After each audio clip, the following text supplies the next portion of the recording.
I know how deeply you, the entire nation, and I think I may say the whole world, sympathize with me in the irreparable loss we've all suffered. I know how deeply the entire nation and the whole world sympathize with the heavy burden currently resting upon the shoulders of the British monarchy.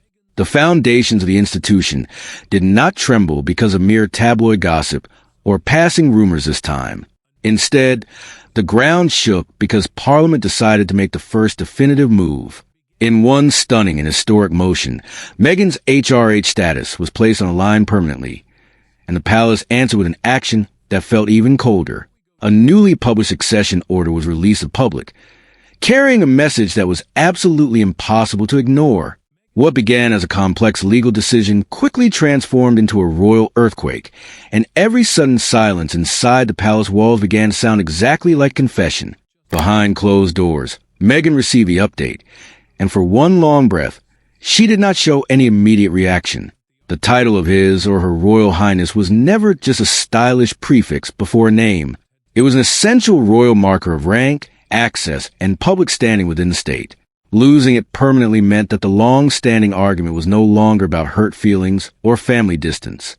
It meant that Parliament had taken a deeply private wound and placed it directly into the cold machinery of the state. Meghan understood this profound shift. She had faced brutal headlines before, and she was entirely familiar with cold rooms, careful wording, and smiling silences. But this time, the words carried a permanent legal weight, and that weight pressed down on her like a final door closing forever. Harry stood beside her during this moment, furious in a way that felt almost entirely helpless. The prince had spent years fighting against public judgment, palace briefings, and the slow, systematic rewriting of his place in the family history. But now, he suddenly realized that the fight was no longer only about his wife's dignity. It was about their children, their family name, and how history would ultimately record their final break from the crown. Harry looked at the official decision and saw much more than a mere punishment. He saw an unyielding message carved into the historic record. It signaled that a return would be completely impossible, that an apology would no longer restore what was lost, and that royal standing would no longer wait for a family reconciliation. Meanwhile, King Charles read the newly published succession order without lifting his head from his desk. A succession order, in plain terms, is a formal royal document that sets out the exact rank, place, and future standing within the monarchy's hierarchy. A senior palace aide placed the document before the king, according to a documented internal account later whispered among courtiers, and the aide remained in the room just long enough to see the monarch's face harden. Charles did not ask why it had been published on that specific day, because he already knew the answer. The palace had chosen timing as its primary weapon, and the king fully understood the immense cost of allowing Parliament to move forward without an immediate royal response. Prince William learned the truth through a private briefing that left even the future king entirely silent. The publication was not merely symbolic.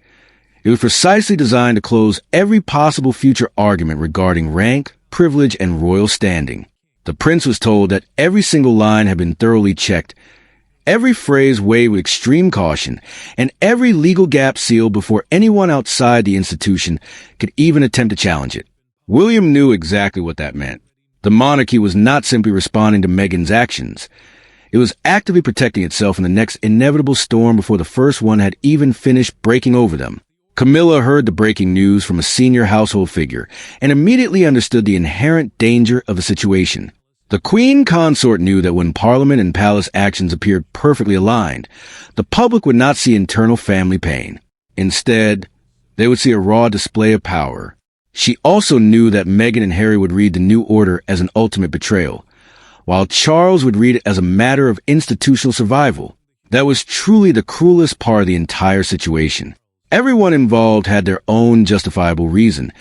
Everyone carried a deep wound. And yet the document continued to move forward through official channels. The closed door changed absolutely everything. The order itself was not the real shock to the system. The true shock was a private incident that had forced both Parliament and the palace into such immediate, coordinated action. Before the world could truly comprehend the severity of the punishment, it had to understand the real people who were now trapped inside it. No decision this severe belongs only to paper. It belongs to the faces of those who experience it. It belongs to Meghan reading the words that cut directly into her royal identity. It belongs to Harry, carrying the public humiliation like an open wound he can no longer hide from the cameras. It belongs to Charles, trying his best to look like a strong sovereign when he still feels deeply like a grieving father. And it belongs to William, measuring the future of the crown with a terrifying, calculated calm. Each of them understands one fundamental thing.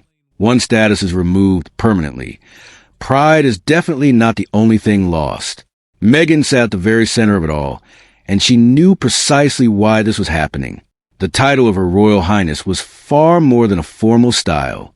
It was a public sign of duty, trust, and official standing inside the monarchy. For Meghan, the question had become much bigger than a single title. It had become a definitive test of whether the institution still believed she belonged anywhere near its future. She read the notice again, much slower this time, as if the words might somehow soften if she forced him to pass through her mind a second time. Harry felt the sting of the insult before he could even find the words to explain it to those around him. The prince had intentionally walked away from active royal life years ago, but he had never fully escaped the massive, looming shadow of the crown. The crown, in plain words, means a monarchy as an enduring institution, not just an individual person currently wearing the physical crown. Harry understood the trap now. His fierce loyalty to Meghan pulled him in one direction, while the family he had served for his entire youth pulled him back into old, unresolved pain. He wanted to protect her with everything he had, and he wanted to fight for the future of their children. But this time, his anger had absolutely nowhere clean to land. Charles sat completely alone after reading the parliamentary notice, and the heavy silence around him felt far more burdensome than any public speech he had ever delivered. Parliament, the elected lawmaking body of the country, had now stepped directly into a family matter that the palace had once tried so desperately to contain behind careful public statements. The king knew exactly why that mattered so much. A private family argument could always be denied, softened, or delayed over time. A parliamentary move, however, could not be wished away or ignored. Charles lowered the notice, and for a brief moment, he looked significantly less like an absolute monarch and much more like a tired father who had completely run out of choices. William spoke carefully to Catherine when they were alone because he knew that even one careless word could sound incredibly cruel. The line of succession, meaning the precise order of who inherits the throne, had to remain completely protected in the eyes of the palace. William admitted to his wife that compassion mattered in family affairs, but he also firmly stated that it could never be allowed to weaken the very structure that held the entire monarchy together. Catherine listened intently without interrupting his thoughts. The princess understood the deep sadness residing in his voice, yet she also clearly recognized a profound fear beneath it. Catherine saw the immense emotional cost before anyone even needed to say it aloud. She knew that Meghan would feel completely erased from history, and that Harry would feel entirely cornered by his own blood. But she also saw why the palace believed a permanent boundary had become completely unavoidable. According to a documented account shared privately among senior aides, Catherine later told William that mercy without clear limits could quickly become a great danger if it accidentally reopened every closed door from the past. Camilla watched Charles retreat further into his own silence, and the queen consort realized something incredibly cold. The king had already accepted that this heavy decision would follow his reign like an inseparable shadow.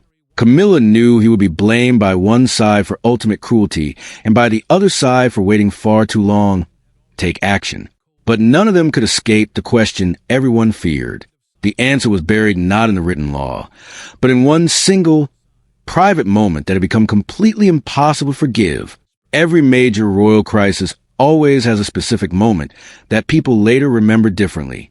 Some choose to call it a simple misunderstanding, while others call it an outright betrayal. But inside the palace, one specific incident became the absolute point of no return. It happened during a private Windsor Remembrance Ceremony, where Meghan openly challenged a long-established seating protocol in front of senior aides and firmly refused to acknowledge the updated family order. That single moment traveled through the intricate royal machine like a wildfire through dry silk. Meghan felt the intense humiliation before anyone even spoke her name. The Windsor Remembrance Ceremony was always meant to honor royal history, but in plain words, a remembrance ceremony is a formal gathering where the family marks sacrifice, loss, and duty before the institution and the nation. For Meghan, the sudden change in the seating protocol became the primary wound. Seating protocol simply means a carefully planned order where royal figures sit during official events, showing clear rank, role, and place. She saw the change, understood its dark meaning, and refused to pretend it was harmless. Harry watched her anger tighten into absolute control, and the prince knew exactly why she would not step back this time. Meghan had already accepted cold greetings, careful distance, and the kind of silence that sounds polite only to people who are not being pushed aside. But this felt entirely different. This was not a whispered insult in a hallway. This was public placement. This was rank made visible to the world. Harry saw his wife being framed as an outsider in a room built entirely on loyalty, and the old pain came rushing back. Meghan challenged the order in front of senior aides, and every single face around her changed instantly. A senior aide, in simple terms, is a trusted palace official who manages royal decisions behind the scenes. The Duchess did not shout at them, but her chosen words carried a very sharp and cold force through the quiet room. She asked directly why the updated family order had been applied to her seating arrangement without any prior warning. And when she was told firmly to follow the pre-planned arrangement, she completely refused. Meghan did not see her own reaction as unnecessary drama. Instead, she saw it as an essential matter of personal dignity. Harry defended her actions afterward in a closed room, and his furious voice cut cleanly through every careful phrase the officials tried to use. The prince told a senior courtier that his immediate family would never be treated as mere ceremonial outsiders just to please the public. A courtier, in plain language, means a high-ranking royal household official who advises the family and manages complicated palace affairs. Harry repeated his main point twice, making absolutely sure the courtier understood the depth of his anger. Meghan stood right by him, deeply wounded but visually steady, and she let him speak without interruption because the public insult had already spoken loudly enough to the entire room. King Charles received a detailed written account of this incident later that evening, and the monarch understood the true danger of the situation immediately. The written account, according to a documented internal summary circulated among top palace officials, described the outright refusal, the formal objection, and the exact words exchanged in the heat of the moment after the ceremony concluded. Charles knew exactly why that mattered so much. A private argument could easily fade from memory, but a written official account could travel through history. Once it officially reached the monarch's desk, the ongoing issue stopped being a mere emotional family dispute and became an official matter of state. Prince William read the exact same account twice before setting it down slowly on his desk. He did not do this because he was shocked by the family tension, but because he instantly recognized the exact trigger the palace officials had been waiting for all this time. William understood that high-ranking officials had already been discussing precise permanent boundaries for Meghan's HRH status, but now they possessed something completely concrete to justify their next move. Catherine later heard the specific details through a private briefing and immediately understood why the air in the room had gone so cold. The princess knew this was no longer a small argument about one chair or one isolated moment at a public event. Camilla watched Charles grow increasingly silent after the official report reached him, and the queen consort realized that the remembrance ceremony had changed everything between them forever. The king was not angry in the loud, expressive way he usually was. Instead, he was completely still, and that heavy stillness frightened her far more than an outburst. Camilla knew the palace could now officially say it had undeniable proof, a clear pattern of behavior, and a legal cause to act. Once the specific trigger was named in writing, the palace could no longer pretend this was only a harmless misunderstanding. The most dangerous royal arguments are never shouted across grand banquet halls. Instead, they happen in quiet, locked rooms where absolutely no one smiles, no one interrupts, and every single word is permanently remembered by everyone present. Meghan walked into the private room, carrying a heavy cloud of fury, and Harry followed her closely with a face completely hardened by years of deep-seated resentment. William was already standing by the window, while Charles remained seated at the large table, and in the suffocating silence before anyone even dared to speak, the future of their place in the modern monarchy was already slipping away. Meghan looked first at William, not because he held the final executive signature on the documents, but because she knew he carried the absolute future of the crown in his hands. The private, Face-to-face meeting had been hastily arranged after the Windsor Ceremony. Report reached the highest level of the family hierarchy. A face-to-face meeting, in simple words, means there are absolutely no aides speaking for them, no prepared public statements, and no shields. Only the people directly involved sitting alone with the painful truth. Meghan understood exactly why that mattered so much. This was no longer a distant rumor or a tabloid headline. This was a final judgment happening to her in real time. Harry stood directly beside her, and the prince carried years accumulated old anger into every single breath he took in that room. Charles desperately wanted containment, meaning he wanted the growing crisis controlled behind closed doors before it permanently damaged the reputation of the entire monarchy. William, however, wanted something much colder. The future king wanted a final, unyielding boundary that could never be challenged or questioned again by anyone. The prince firmly believed that every single delay made the institution look weak in the eyes of the global public. Harry, on the other hand, believed that every new boundary looked like another cruel punishment dressed up as royal duty. Meghan told William directly that removing her HRH status permanently was not a matter of institutional discipline. She called it a deliberate act of complete erasure. The HRH title, meaning Her Royal Highness, was never just a formal style or polite way to address a royal. It was an official sign of royal rank, public place, and official dignity within the state structure. Meghan's voice shook slightly as she spoke, but she did not break down in front of them. She said the palace was not trying to correct her behavior. It was actively trying to remove her entire existence from the royal memory. William listened to her words carefully, and the future king did not soften his expression because he truly believed that past softness had already cost the crown far too much. Harry turned his attention toward Charles, and the air in the room tightened around the ultimate question. The prince asked his father directly whether the king was truly choosing to demand to Parliament over the survival of his own son. Parliament, the country's elected lawmaking body, had already moved decisively toward making the status decision legally binding and incredibly harder to reverse, and Harry knew exactly what that meant for their future. Charles did not answer him quickly. The king looked up at his son with a profound pain in his eyes, but it was a pain that could not be allowed to become mercy, and that prolonged silence wounded Harry far more than any harsh speech could have. William then revealed the absolute truth in a voice low enough to feel completely final to everyone in the room. He stated that the new succession order was already fully prepared for official publication and would not be delayed under any circumstances. A succession order, in plain words, is a formal document showing royal rank, future standing, and the precise line connected directly to the throne. Meghan stared at him in complete disbelief, as if his words had crossed a line that no apology could ever hope to reach. Harry stepped closer to his brother, but William did not flinch or move back an inch.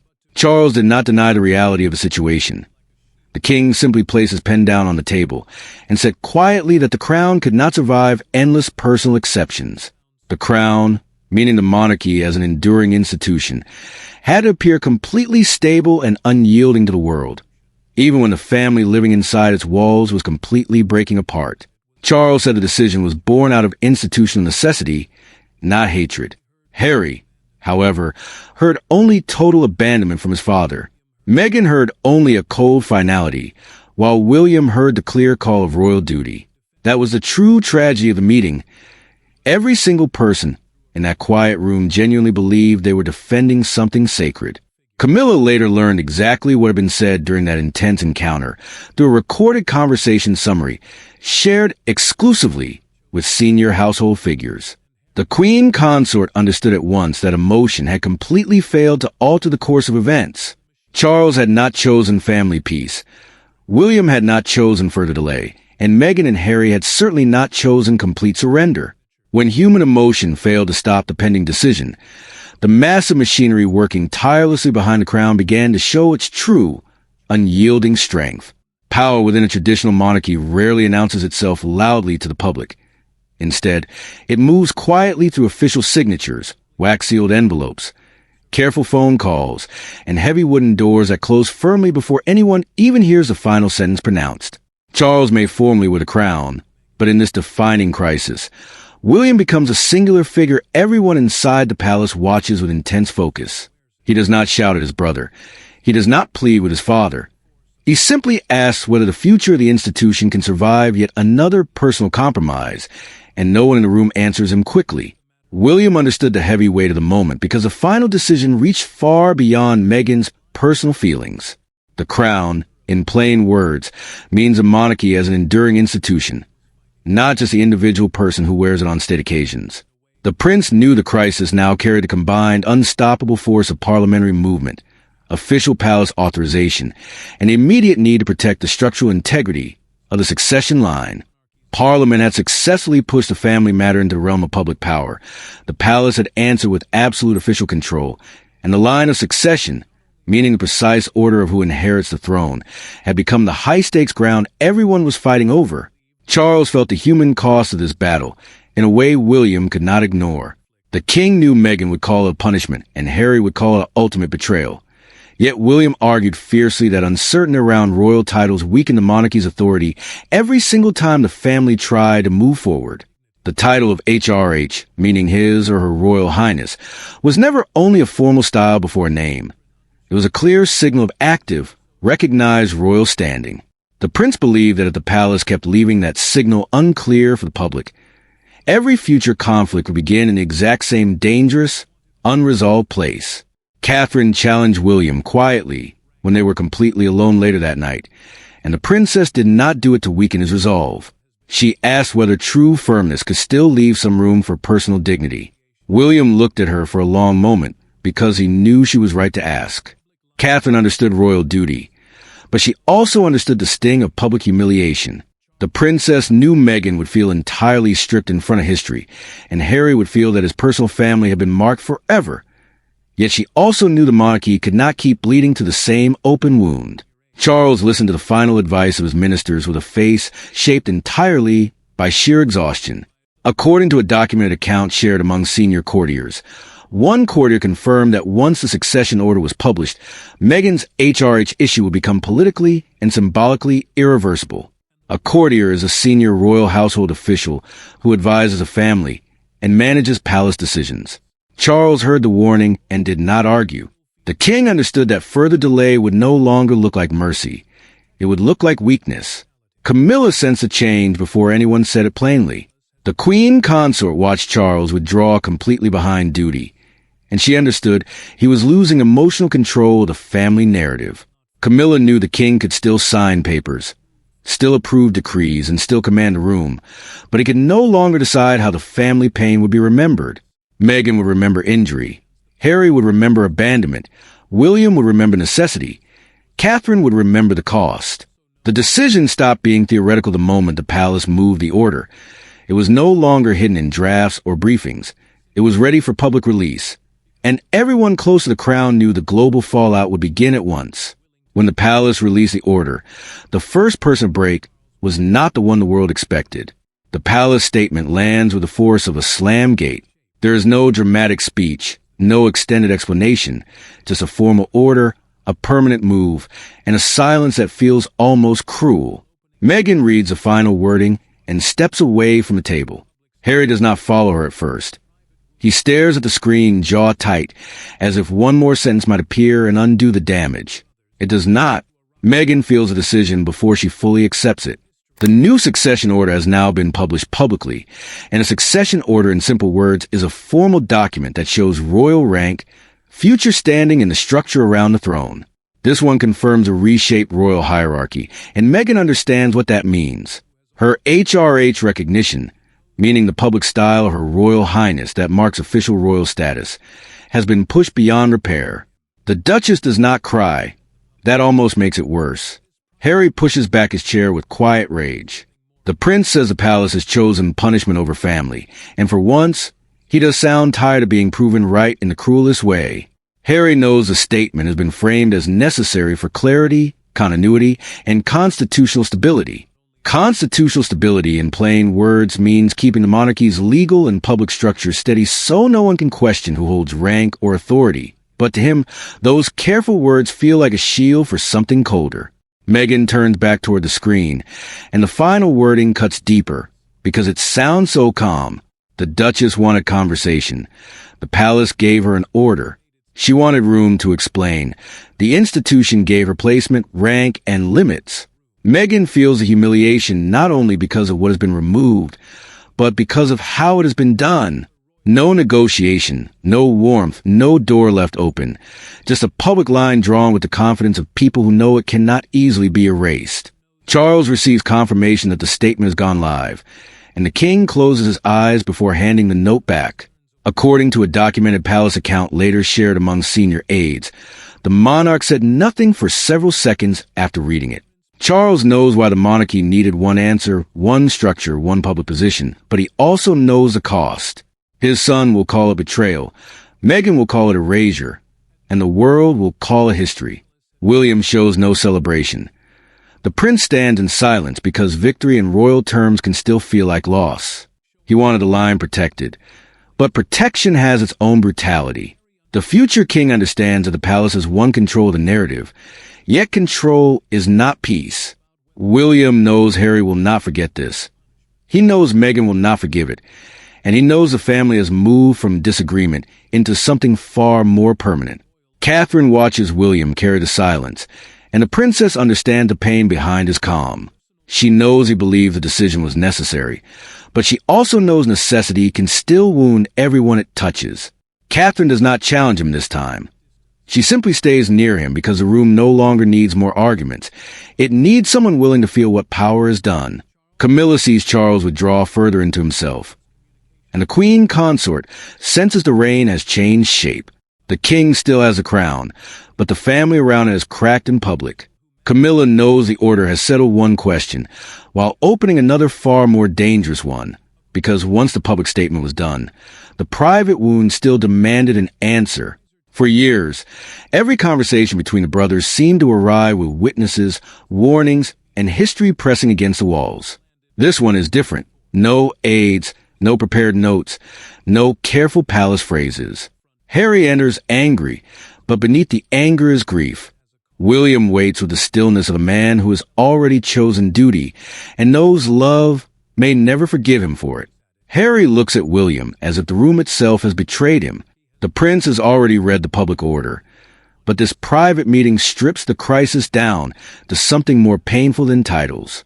A succession order in simple words is a formal document that shows royal rank, future standing, and the structure around the throne.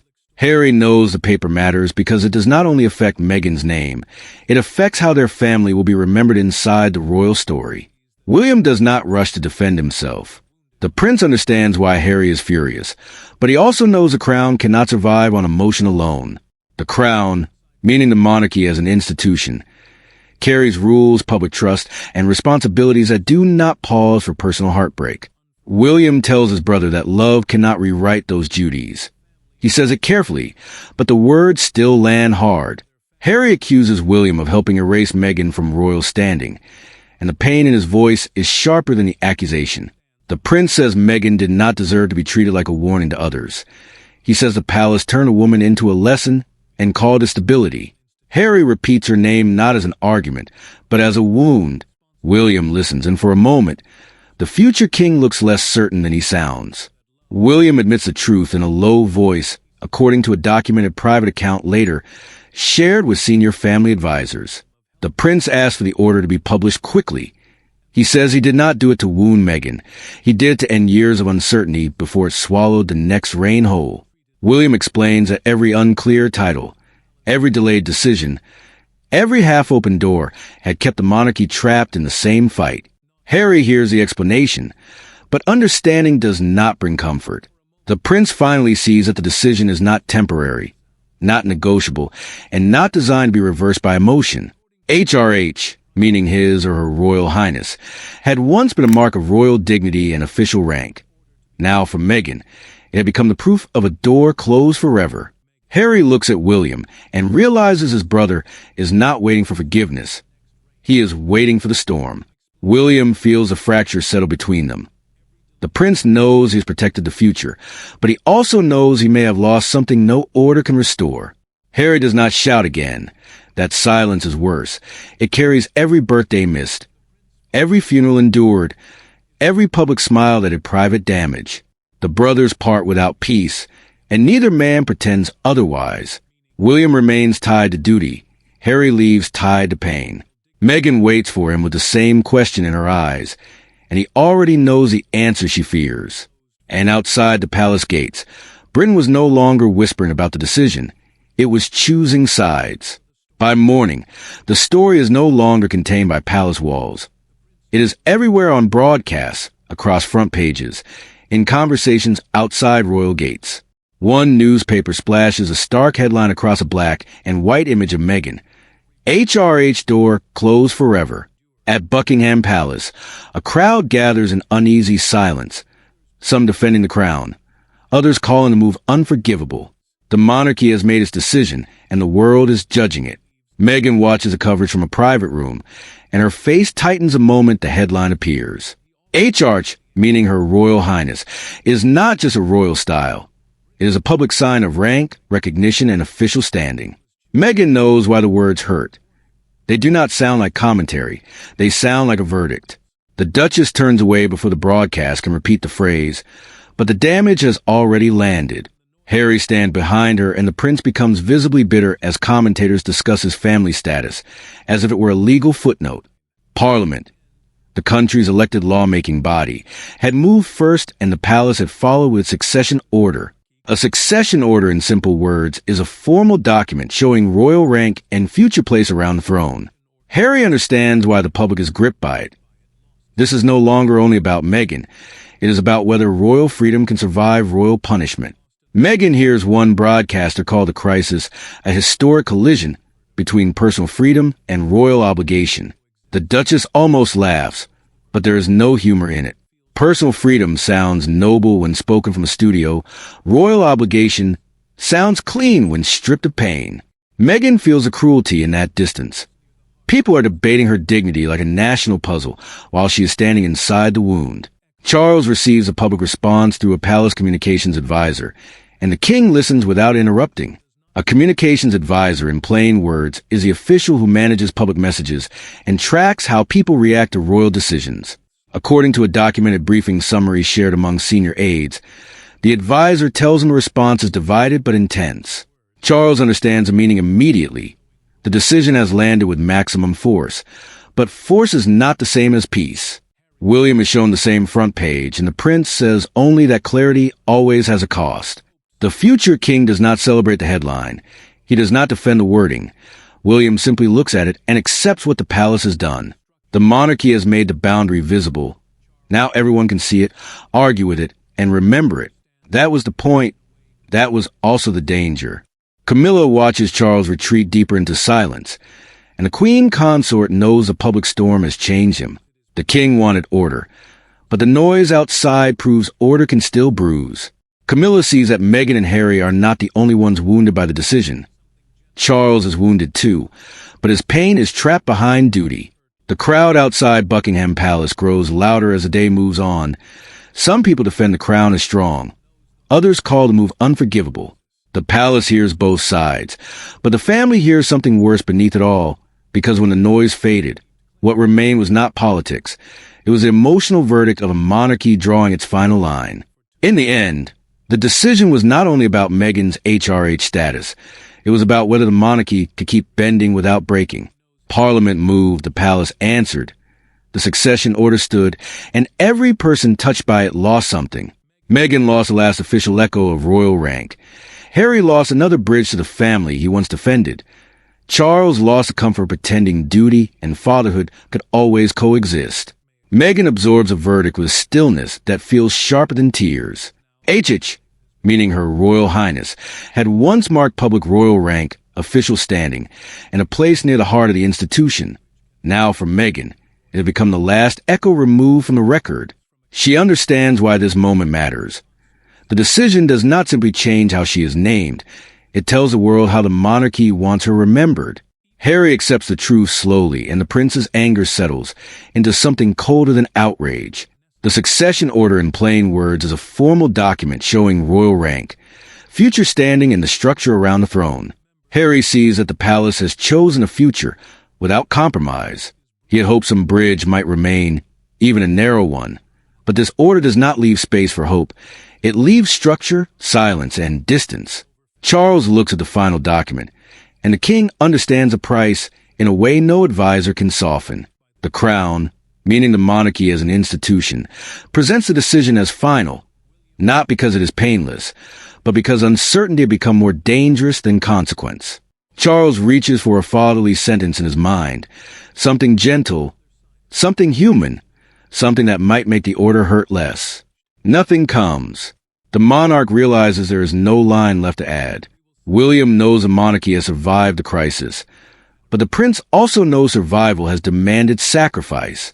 The future king believed clarity had to come before comfort because blurred boundaries had weakened the institution for too long. Yet William does not mistake survival for peace. He knows Meghan has been publicly rejected.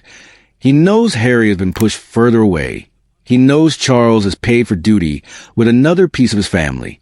Meghan refuses to appear broken by the institution that closed the door. The Duchess carries the rejection as both wound and warning.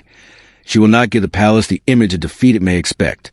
Harry stands with her, and the prince understands now that his life has been divided again, before the order and after it. Together they face a future where royal language can no longer soften royal loss. Camilla watches Charles from a careful distance, and the queen consort sees the rain harden around him. She knows the king has chosen order over repair, even if the choice leaves him lonelier than before. Camilla understands that the public may call it necessary, cruel, overdue, or unforgivable, but inside the family, it will be remembered as the day permanence defeated affection. The final verdict is brutal because it is simple. The crown chose permanence over repair, order over affection, and constitutional clarity over family comfort. Parliament moved first.